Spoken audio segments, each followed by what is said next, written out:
setiap sesuatu. Ma'asyiral muslimin yang Jumat rahimahullah, setiap kita tentu menginginkan rezeki yang lancar dan penuh keberkahan.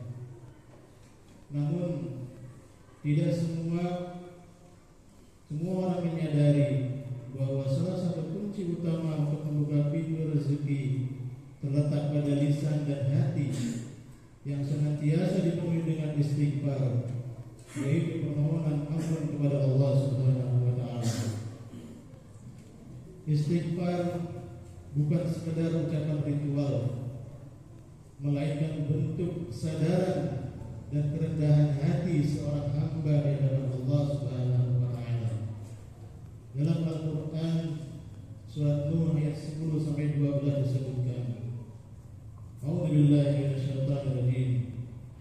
Wa qul tastaghfiru rabbakum innahu kana ghaffara yursilis samaa'a 'alaikum midrara wa yumdidkum bi amwalin wa banina wa yaj'al lakum jannatin wa yaj'al lakum anhara. Yang artinya, lalu aku berkata kepada mereka, mohonlah ampun kepada Tuhanmu, sesungguhnya Dia Maha Pengampun jika kamu mohon ampun. Niscaya Dia akan menurunkan hujan yang lebat dari langit kepadamu, memperbanyak harta dan anak-anakmu, serta mengadakan kebun-kebun dan sungai-sungai untukmu.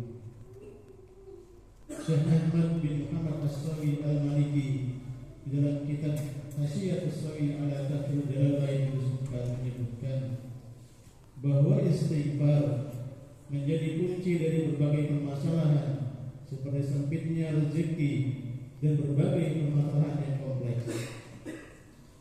Diriwayatkan dari Al-Hasan, suatu ketika datang kepadanya orang-orang dengan berbagai permasalahan yang dihadapi. Orang pertama mengaku tentang kondisi ekonominya yang begitu terpuruk. Kebutuhan keluarga yang ia tanggung tak dapat ia tutupi. Lalu orang kedua mengaku tentang kondisi di mana ia belum dikaruniai keturunan oleh Allah Subhanahu wa taala.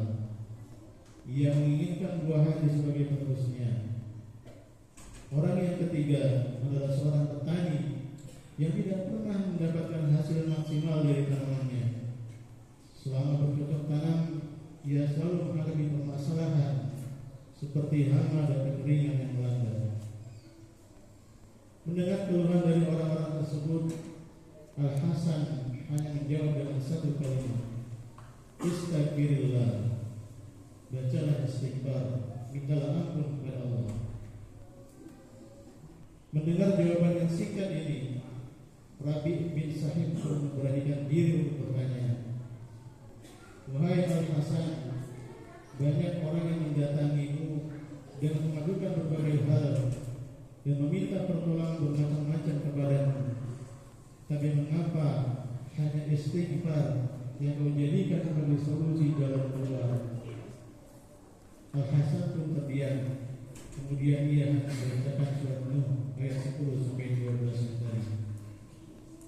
Hadirin jamaah Jumat rahimahullah, kisah ini menunjukkan kepada kita semua bahwa memohon ampun dengan senantiasa membaca istighfar mampu menjadi solusi dari berbagai permasalahan.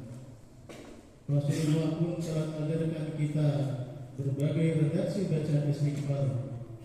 Di antaranya adalah sayyidul istighfar, yakni Allahumma anta rabbi la ilaha illa anta khalaqtani wa ana abduka wa ana ala abdika wa ahdika mastata'tu a'udzu bika min syarri ma sana'tu abu'u laka bi ni'matika 'alayya wa abu'u bi dhanbi faghfir li fa innahu la yaghfiru dzunuba illa anta. Yang artinya, hai Tuhanku, Engkau Tuhanku, tiada Tuhan yang disembah selain Engkau. Engkau yang menciptakanku, aku adalah hamba-Mu.